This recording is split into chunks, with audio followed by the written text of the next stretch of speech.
Mr. President, in reviewing progress so far,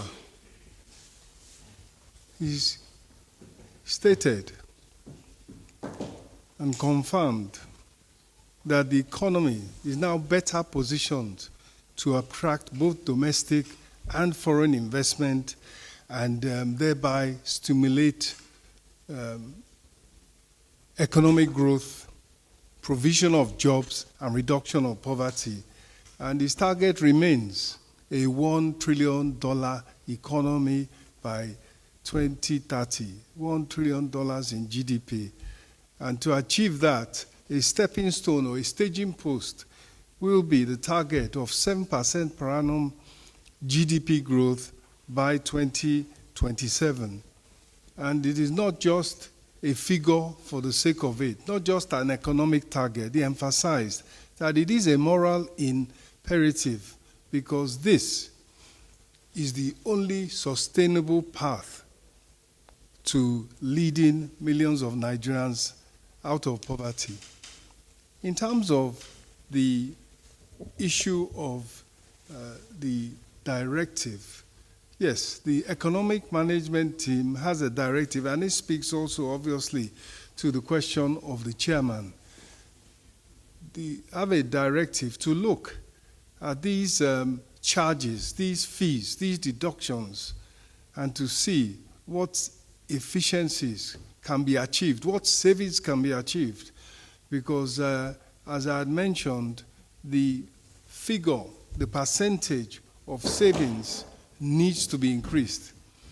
Yes, we look for foreign savings, we look for domestic savings of the private sector, but even then, the government itself needs to, as it's boosting revenue, ensure that spending is efficient and is minimized such that there's a surplus to invest, as was pointed out, in growth-enhancing initiatives like the Renewed Hope grassroots development program, the World Development Program, to be rolled out in 8,809 wards to empower, finance, and support Nigerians who are economically active, thereby increasing products and services, and by that way, achieving substantial economic growth.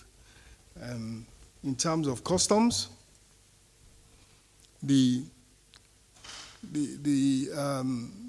CG of Customs was recently before the National Assembly, and he pointed out that, yes, he has a law that says that the charges should be 4% FOB, is what he should be charged. But in implementing that, he's in a process of consultation and speaking to the various stakeholders and seeing an efficient and a viable and acceptable way of implementing the law or otherwise. And that process is still ongoing. But let me say this, that in terms of the support that is needed from the trade sector, definitely we know that our costs at the ports are relatively high. We know that given the competitiveness of Nigerian manufacturers, very competitive exchange rate makes our goods cheaper in foreign countries, and there is that demand. But that opportunity has to be supported by facilitation of trade, by minimization of costs of transportation, costs of clearing, costs of import and export.